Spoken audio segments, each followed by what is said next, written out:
Good morning. My name is Joe Thompson, and I'm the acting United States Attorney for the District of Minnesota. Late last night, the U.S. Attorney's Office filed a complaint bringing an array of federal charges against Vance Boelter for his horrific attack on our state and our elected representatives. Political assassinations are rare. They strike at the very core of our democracy. But the details of Boelter's crime are even worse. They are truly chilling. It is no exaggeration to say that his crimes are the stuff of nightmares. Boelter stalked his victims like prey. He went to their homes, held himself out as a police officer, and shot them in cold blood. Now, there's been a lot of information and misinformation out there about Boelter's crimes. We have filed a detailed 20-page complaint and affidavit that sets forth what happened in this case. I'd like to share some of that information with you now.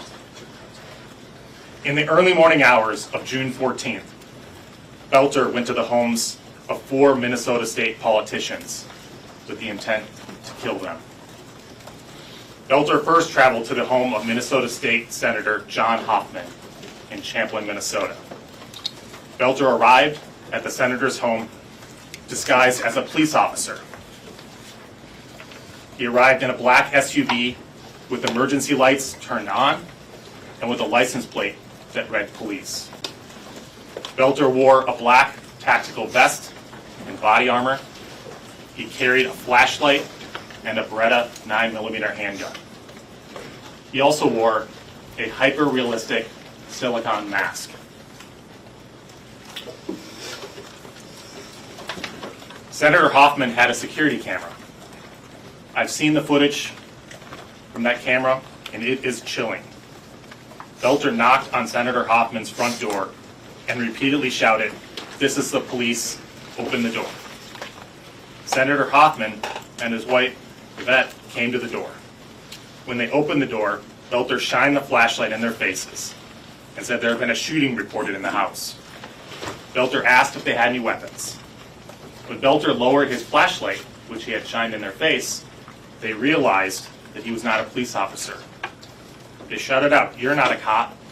You're not a police officer." Boelter then announced, "This is a robbery," and forced himself into their home.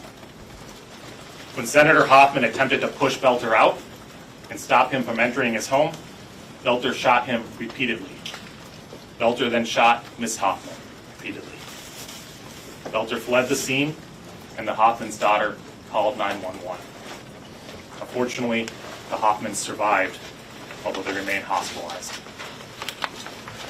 After shooting Senator Hoffman and his wife, Boelter traveled to the home of another Minnesota state representative in Maple Grove, Minnesota.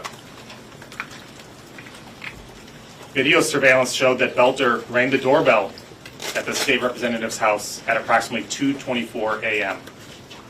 on Friday night. Again, he was dressed as a law enforcement officer, wearing a tactical vest and body armor, carrying a handgun and a flashlight, and wearing that same hyper-realistic silicone mask. Again, the images, as you can see on the screen, are haunting.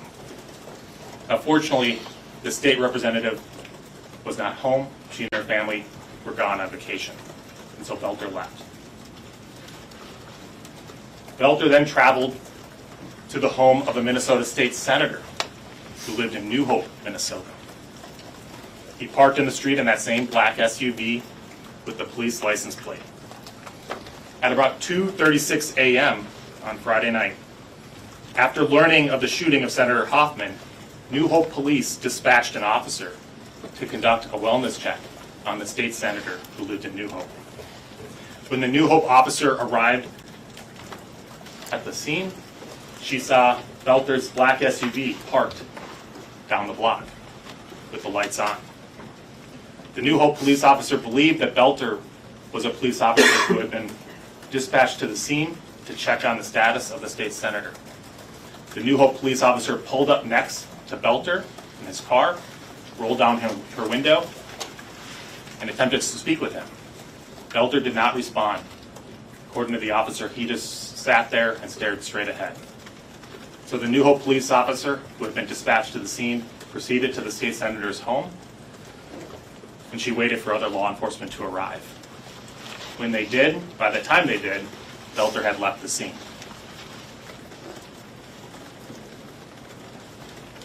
Boelter then traveled to Brooklyn Park, Minnesota, and the home of Minnesota State Representative Melissa Hortman.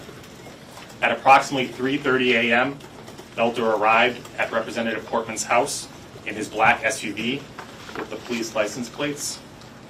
He parked in the driveway and left the emergency lights on his SUV flashing, as if he was a police officer.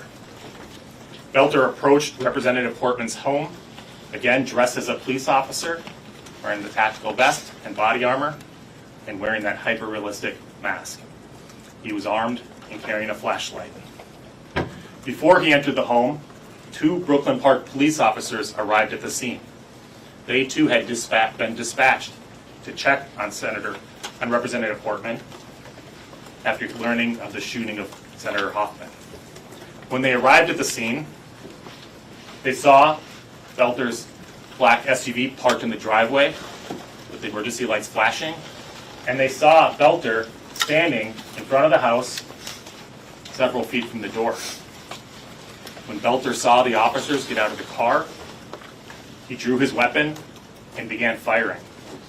He rushed into the house through the front door, firing into it. He repeatedly fired into the house, and when he entered, he murdered Representative Hortman and her husband, Mark. The Brooklyn Park police officers fired at Boelter as he rushed into the home, but he escaped into the home and out the back. Officers recovered Boelter's 9mm Beretta, along with the body armor and the mask, behind the home along his path of flight when he fled on foot.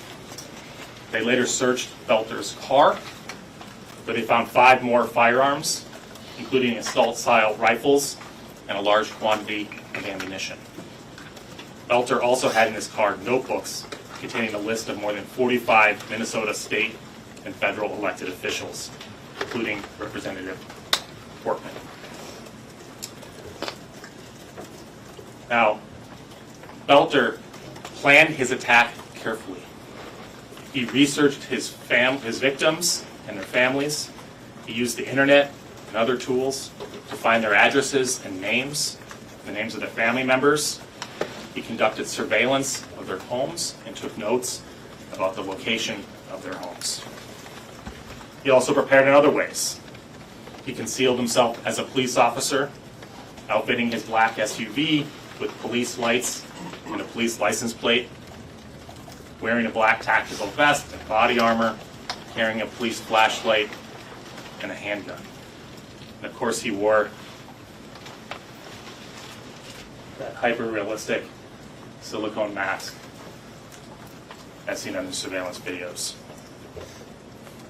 The video of his arrival and shooting of Senator Hoffman is truly chilling. Again, it's no exaggeration to say this is the stuff of nightmares. There's a photo of the firearms found in Boelter's abandoned SUV. Based on these crimes, we brought a federal complaint charging Boelter with an array of federal charges. Counts 1 and 2 charge him with stalking. Count 1 charges him with stalking Representative Melissa Hortman using interstate facilities, and that's Title 18, United States Code 2261. The statutory penalties there are life in prison. Count 2, similarly, charges him with stalking State Senator John Hoffman using interstate facilities. The maximum penalty of that count is 20 years in prison. Counts 3 and 4 charge Boelter with the murder of Melissa and of the Hortmans using a firearm in violation of 18 U.S.C. 924J. And these are punishable by a term of life imprisonment or even death. Counts 5 and 6 charge him with shooting the Hortmans and the Hoffmans using a firearm, and both of those counts also carry a maximum sentence of life in prison. Now, before I finish my remarks, I want to say a little bit about law enforcement and the manhunt that we've heard about the last 2 days. Over the past 48 hours, federal, state, and local law enforcement from throughout the state of Minnesota have worked together to carry out the largest manhunt in Minnesota history. Now, a lot has been said about law enforcement in recent weeks, but make no mistake, the men and women of our federal, state, and local law enforcement put their lives at risk and on the line to keep Minnesota safe. They work tirelessly, day and night, to make sure that the tragic events of Friday night ended without further violence or bloodshed. We owe them all a debt of gratitude, and they will forever have my respect and admiration. I'm going to turn it over to Special Agent Alvin Whitson from the FBI. Thanks, Joe. Good morning. My name is Alvin Winston, and I serve as the Special Agent in charge of the FBI Minneapolis Field Office, which covers the states of Minnesota, North Dakota, and South Dakota. I want to begin by extending my deepest condolences to the families of the victims and to the community that has been shaken by this devastating act of violence. Our thoughts remain with those who are grieving and all who have been impacted by this tragedy. Over the weekend, the people of Minnesota and the nation have been watching closely as this case has unfolded. The Minnesota Bureau of Criminal Apprehension provided a detailed update yesterday, so I won't repeat those specifics. This was a targeted attack against individuals who answered the call to public service. The FBI's role in moments like this is clear: to stand alongside our partners, bring federal resources, intelligence capabilities, and reach to the effort, not just to apprehend the individual responsible, but to understand the full scope of the threat. That work continues. This case became the largest coordinated manhunt in Minnesota's history. We are proud to stand shoulder to shoulder with our law enforcement partners across the state. No single agency could have done this alone. And because of that unified effort, a dangerous individual was taken into custody. Let me say this clearly. Political violence has no place in this country. The FBI, alongside our partners, will remain focused on the work ahead and on ensuring justice is served. And with that, I'll hand it over to Drew. Thank you with those comments, and we're thankful today to see these charges filed. Early on, with our partners from the Federal Bureau of Investigation and other federal partners from the ATF, United States Marshal Service, and others, they provided assistance to the team of local investigators, the Brooklyn Park Police Department, Hennepin County Sheriff's Office, and the BCA that were working on this right to begin with, along with all the other hundreds of people that stepped up with the Champlain Police Department as well in this to pursue this justice. You might be asking, because we see a lot of times these cases, go in various orders when they are, but this is an indication that the United States Attorney's Office stands along with us in the state of Minnesota, that when somebody, and an evil individual, decides to move this and create fear in our communities and commit evil acts, that we will pursue every possible charge that we can, from the state charges that you've learned about today to these federal charges that were discussed early on. And I'm grateful for the leadership of the United States Attorney's Office and the FBI for helping us move that forward so quickly in a coordinated approach. We do that because, as SAC Winston said, in situations like this, we have individuals that step up to serve their communities. They are elected officials across our state, And when an individual chooses to target them for their role in representing all of us, it's an incumbent upon all of us to put all the resources forward to hold that individual accountable, to seek justice, and to make sure that we are working together to show the community across Minnesota and the United States that political violence is never okay. We as a country are formed on the basis that we have political discourse and that we have debates ongoing on what we do and that we elect people day in, day out to represent us. And when somebody tries to undermine that, it's important for all of us to hold that person accountable so that we can move forward as a country and have a system in place that a representative government and that we provide the protections for those individuals and their families moving forward.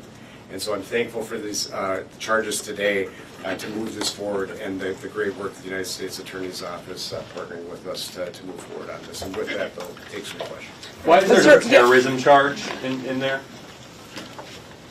Why is there not a terrorism charge is the question.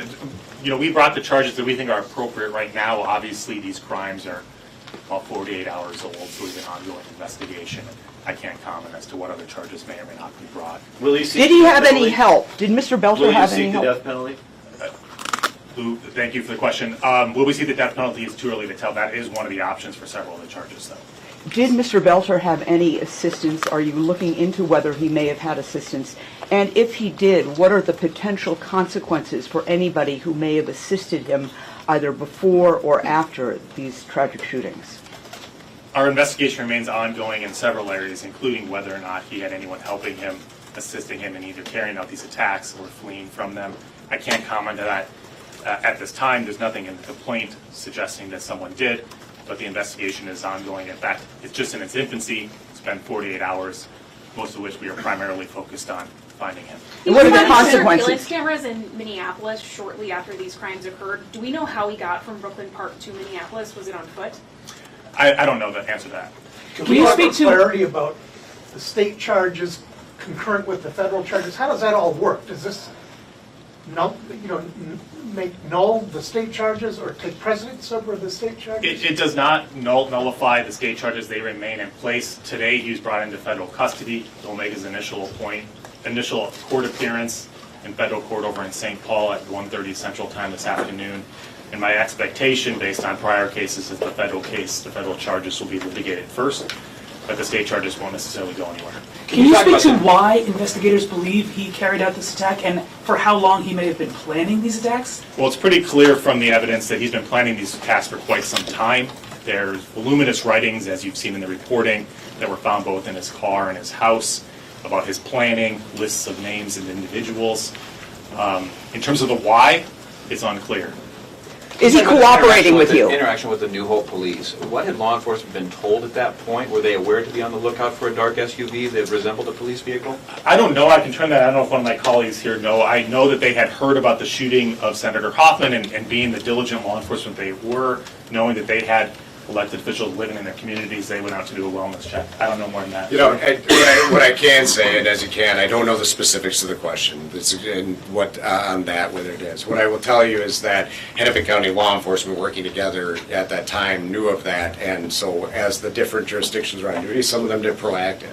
You know, as you've heard from Chief Bruley on this in Maple Grove, for example, or in Brooklyn Park, for example, they went out proactively to check on the status and the well-being, and that's how we encountered this and prevented additional attacks, which we believe certainly could have occurred from occurring. So we don't know the specifics on the New Hope as to what they were doing, but they were tracking the shooting that happened, and so several of them were being proactive in checking on various people that they knew resided in their city. Is there reason to believe that the officers in Brooklyn, or the Brooklyn Park officers that responded, did he shoot at them, or was he shooting into the house and they kind of like chased him into the house? My understanding is it's unclear at the moment whether or not he shot at them. It's possible that he did. It's not clear. Obviously, it was a chaotic scene. And was he wearing the mask when the New Hope officer interacted with him? I believe he was, although I can't say for certain. Is there reason to believe that there was plans to commit additional violence at, say, the protests that were going on that day? I've not seen evidence of that. It's hard to say what his plan was. Obviously, he went to the homes of no less than 4 elected officials.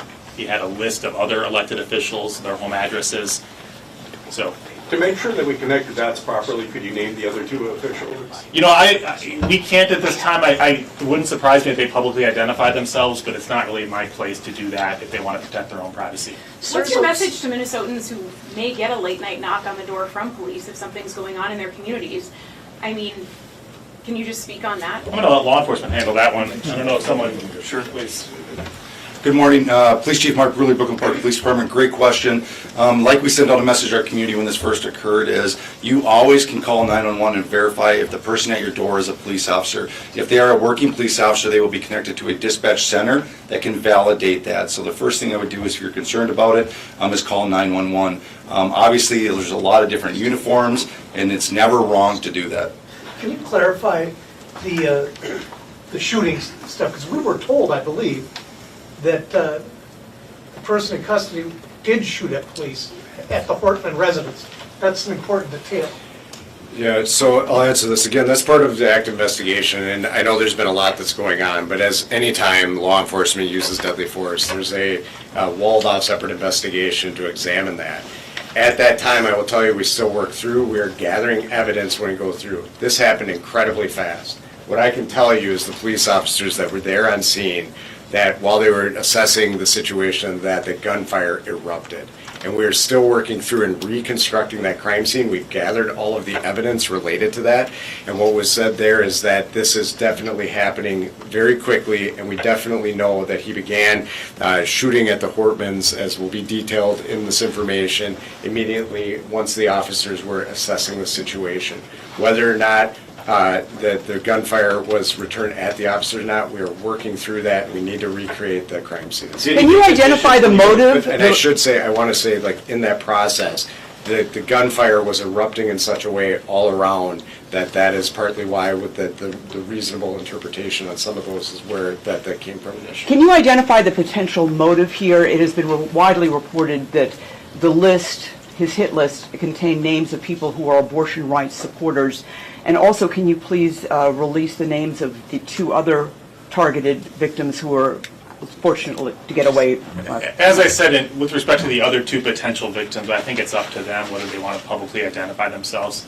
As I said, it wouldn't surprise me if they do. They're elected officials. But that's their right. Obviously, they have families and children and privacy interests that they need to sort through. So I'll let them do that. With respect to the potential motive, let me say this. There's been a lot of press coverage and speculation and discussion of a manifesto. I've seen nothing like a Unabomber-style manifesto in his writings. He had many, many notebooks full of plans, lists of names, surveillance, efforts that he took to surveil and locate the home addresses and family members' relationships with these elected officials.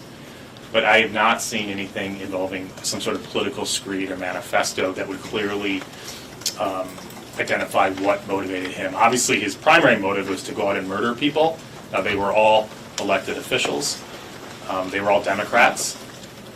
Beyond that, I think it's just way too speculative for anyone that's reviewed these materials to know and to say what was motivating him in terms of ideology or specific issues. Or abortion rights supporters? There were some abortion rights supporters, I believe, on the list. But again, there was dozens and dozens and dozens of names on, hundreds of pages of documents that were recovered with his writings on it. Did he confess and give more details after he was apprehended last night?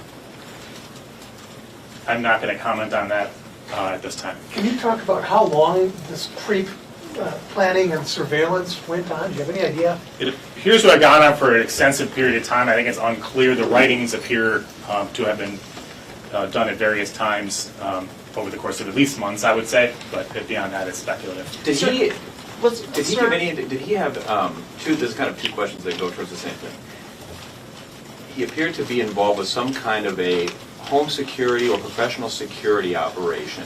I wonder if you have any details into that. And was he familiar to law enforcement, even though he didn't appear to have any kind of serious criminal record in the state? I've seen the press reporting on his security company. I don't know anything beyond that or any involvement that would have in this case. And I have no knowledge of his interactions with law enforcement prior to this. Can you comment at all about, his car, the light pack, the license plate, maybe a bit of a badge sniffer? Was he obsessed with police? I have no idea. I think I skipped over the slide. The police license plate wasn't an official looking police license plate, as you can tell. It said, I believe it was like a reflective black things that you would buy to put on like a mailbox, like your address on a mailbox. Was he a bit obsessed with the, do we know? I have no idea. There have been reports that his wife was, quote, detained at a rest stop in Onamia, and that in her car was found weapons, passports, and a lot of cash. She was also with 3 children. Is that true? And is the wife being investigated? Go ahead. I'll defer to law enforcement on that one. Yeah, I can answer the question. So when, the question was detained, obviously, when an individual commits these, heinous acts and we knew he was the suspect in this case, we're going to want to talk to the family. At this point in time, this is, under active prosecution, and so we want to be careful about what we say. She was cooperative with us at that time.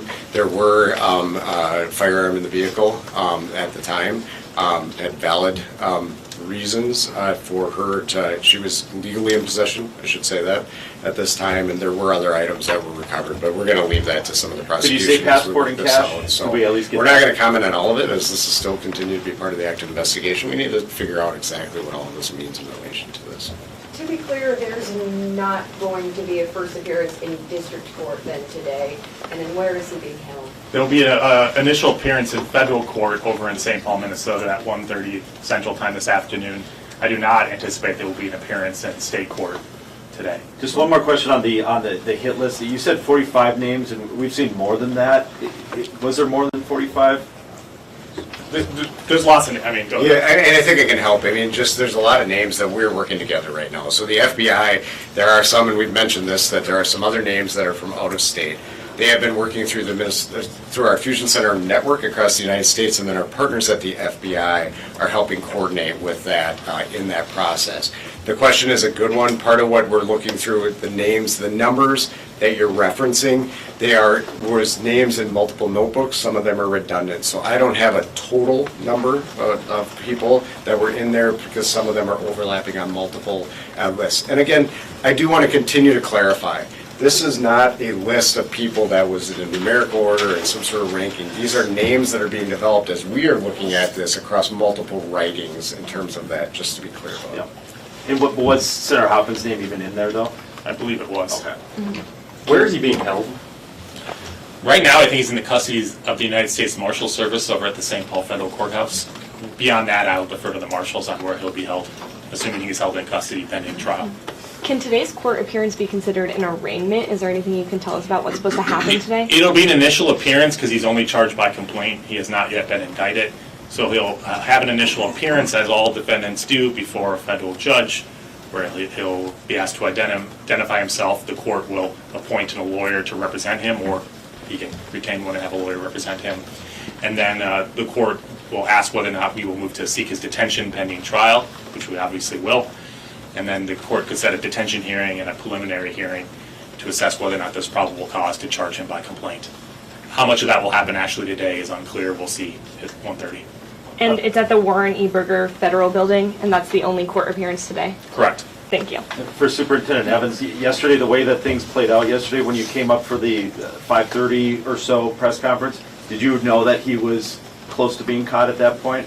Or did it come as a surprise when you got the trail cam information or from a neighbor who saw him in the field? So that, we, as noted, we still had belief that he was in Sibley County. When we held that, we did not know the information specifically that he was there. Based on the overall investigative, that was still our belief there, but the specific information that led to his arrest at that time, we were not tracking yet.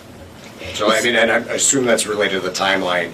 These teams and the law enforcement teams acted very quickly when they had a specific lead that led us to know he was in that area. And so it was a relatively short period of time where they converged and were able to do that. What we knew before this news conference was bad enough. What you have told us is even worse.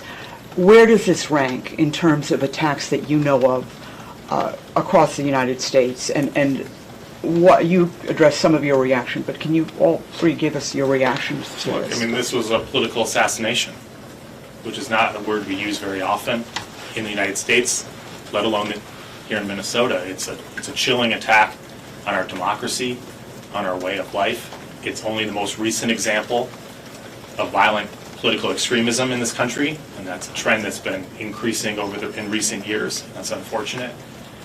And I hope it a wake-up call to everyone that people can disagree with you without being evil or needing to be killed or hurt. You mentioned that multiple different aspects of this investigation were found in multiple different notebooks. How many were discovered, and were they all in his vehicle? My understanding is some notebooks were recovered from his vehicle and others from his house, although obviously there was law enforcement literally from all around the state. I couldn't begin to identify all of them. Representatives of many of those, or some of those agencies are here, but far more were involved. And so all I can say, there was many notebooks recovered from multiple locations. And part of it's did it make sense about him going back home? Like, what was he thinking? Did he say he was trying to get back to his house? I mean, it's odd, I guess you could say. I can't speculate as to what was in his mind. He obviously went on a murderous rampage on Friday, so I think I'm not aligned with his thought process. Mr. Winston, can you talk about, is there any sort of attention being paid to what kind of safety needs to be given to politicians at this time, or is this a space where people feel like any threat has left with this arrest? Okay, so what we're going to do is we're going to, of course, take these threats as serious as possible and throw all available resources towards these threats. We are in lockstep with the Capitol Police on a regular basis, and we're continuing to have those conversations about threats towards politicians. Thank you for that question.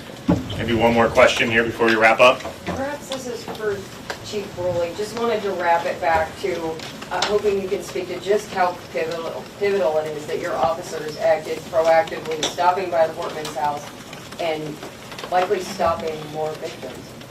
Yeah, great question. Just for everybody in the room, question is, how important was it that the police officer stopped at Representative Hortman's house, which really foiled this entire plan? It's incredibly important. That started with a sergeant who was actually off duty, was walking out of the building and had heard that there was a shooting in another community at Senator Hoffman's house.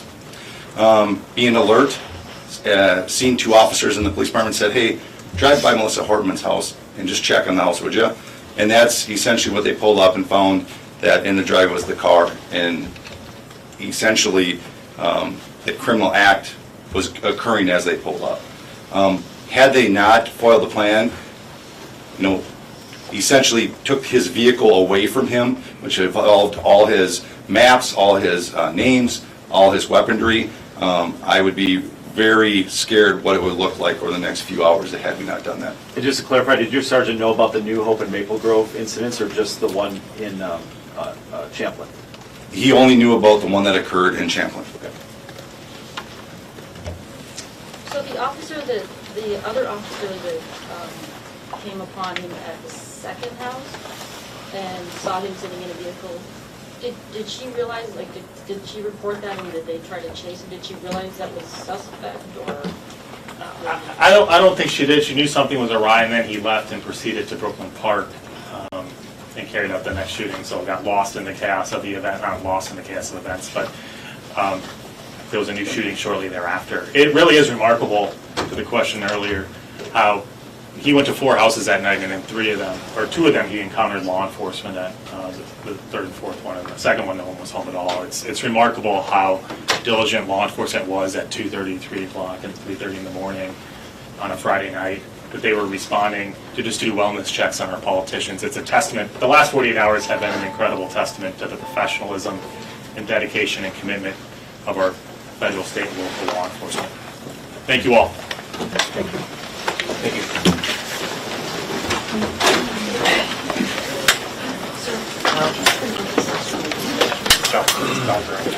Guys, I'm going to be back in about 3 minutes with some materials that I need to read. I'll get the materials. Do you want to go and I'll get the materials? No, I don't. You don't have to do the new one.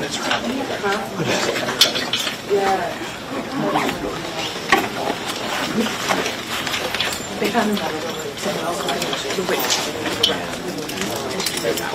yes. I don't know if he's done it. Okay. The blue board?